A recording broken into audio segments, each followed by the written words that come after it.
पौर्णिमा देवी बर्मन यांना women of the year हा अवॉर्ड मिळालेला आहे आणि हा टाइम मासिकाकडून सन्मानित करण्यात आलेला आहे त्यांना. हे एक महत्वाचं आहे. त्यांनी म्हटलेलं आहे बघा, आता ह्याच म्हटलं बघा, भारतीय जीवशास्त्रज्ञ वन्यजीव संवर्धक पौर्णिमा देवी बर्मन, आज म्हटलं त्यांचं वय तर वय 45 वय येतं त्यांचं, बरोबर आहे. यांचं टाइम या मासिकाने यांचा सन्मान करण्यात आलेला आहे. जे टाइम्स मासिक नेहमी त्यांना सन्मान करत असतात, हे त्यापैकी आलेलं एक, बरोबर आहे. यंदाच्या म्हणजे 2024च्या, बरोबर आहे. हे लक्षात घ्या. वुमेन ऑफ द इयर यांच्या यादीमध्ये जगाला आणखी चांगल्या पद्धतीने समतेने गेल्या महिलांचा एक सन्मान म्हणून त्यांनी घेण्याचं काम केलेलं आहे.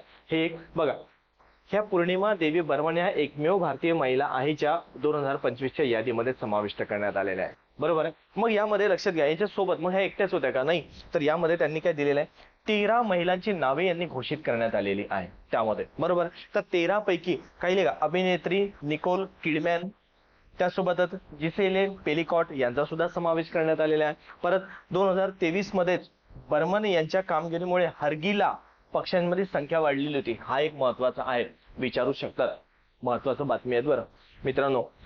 त्यांनी काय म्हटलेलं आहे, हरगिला पक्ष्यांची संख्या वाढली आणि बर्मन यांच्यामुळेच धोकादायक पक्ष म्हणजेच काय, जे एंडेंजर मध्ये पक्षी असतात त्यांना सुद्धा कुठेतरी संरक्षणासाठी फायदा झालेला आहे, की त्यांचं संरक्षण झालेलं आहे. हरगिला जात विचारू शकतात बघा. हरगिला आर्मीची मदत कशावर बघा, बर्मन यांना त्यांची हरगिला आर्मी मदत करते. त्यांच्या या पथकामध्ये तब्बल 20,000 महिला पक्ष्यांसाठी काम करतात, घरटे वाचवितात आणि त्यांचं बघा. आणि आता कुठे आहे त्यांच्या शाळा, त्यांची माहिती कुठे दिल्या जातात, लक्षात घ्या, आसाम मधून देशातील इतर भागात त्यांच्या कार्याचा विस्तार होत आहे, बरोबर आहे. हा एक त्यांची कर्मभूमी म्हणता येईल, त्या आसाम राज्याच्या आहे त्या.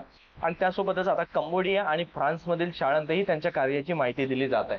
म्हणजेच ज्या त्या व्यक्तीची म्हणजे भारतीय व्यक्तीची राष्ट्रीय आंतरराष्ट्रीय पातळीवरती त्यांची नोंद करण्यात आलेली आहे. त्यामुळे लक्षात घ्या, त्यांनी जर कुठल्या पक्षासाठी जर काम केलेलं असेल तर तेच म्हणजेच कुठला, हरगिला, बरोबर आहे. ह्या पक्षाचा त्यांनी जीव वाचवला आणि जो निसर्गामधला एक घटक होता जो कमी व्हायला लागलेला होता, कुठेतरी त्या पक्ष्यांची संख्या कमी होत असेल, त्यांनी ते वाढवण्याचा प्रयत्न केलेला आहे. म्हणजेच काय, त्या पक्ष्यांना जीवदान देण्याचा प्रयत्न केलेला